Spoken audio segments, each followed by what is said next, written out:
Hello. Hello. Hello. Good morning.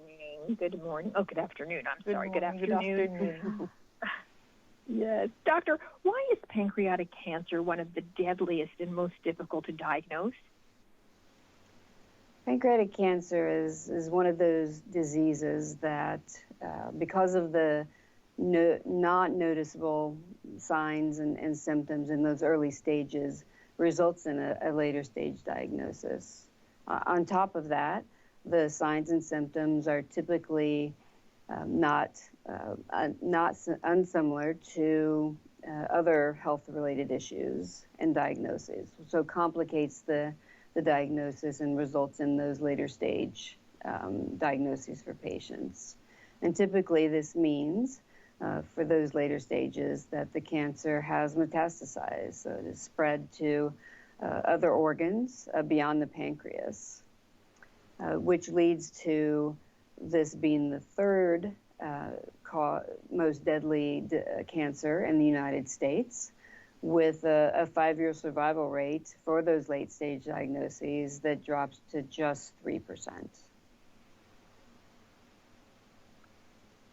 Doctor, can you talk about the outlook for patients after it's diagnosed? Well, I guess you just did, unless there's something else. And, what do you see for the future?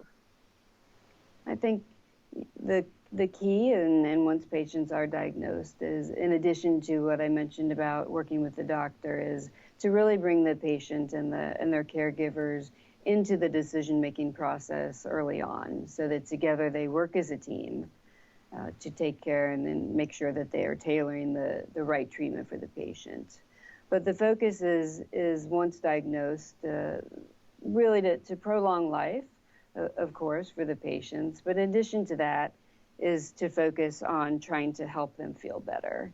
And that's why we are here today, representing Ipsen Biopharmaceuticals, to raise awareness around this disease.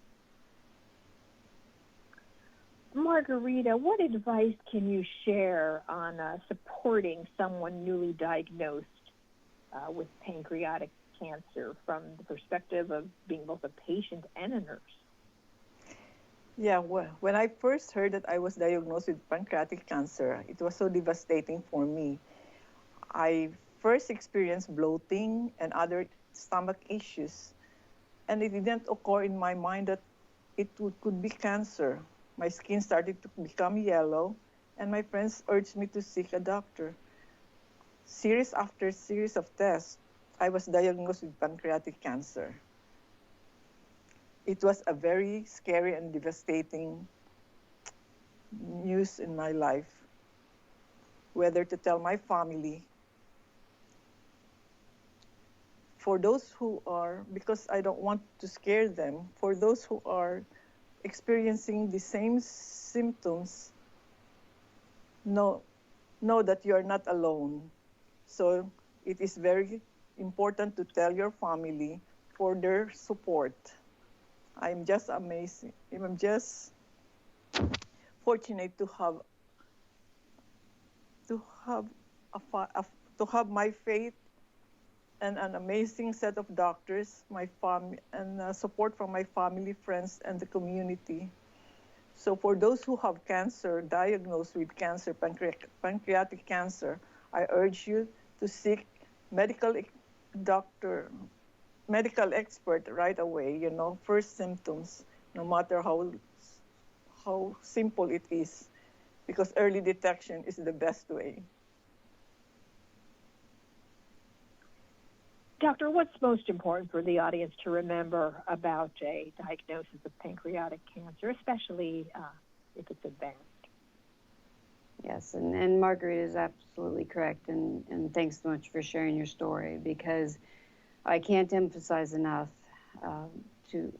at the first sign of symptoms, even if you're not sure it's a symptom, any change to your daily routine and any of that to immediately talk with your doctor, because that is the key to early diagnosis and treatment. As Margarita mentioned, she had a lot of support. That's critical as well. We also have available to all patients and caregivers, there are patient advocacy groups available. and for education and emotional support. One of those is the Pancreatic Cancer Action Network, or PanCAN. They are available, and I encourage all patients and caregivers to visit them online at PanCAN, which is PANCAN.org. And they're there to add to that community of support and help you through that journey. Thank you both very much. I appreciate it. Have a great day. Bye-bye. You too. Thank you. You too. for having us.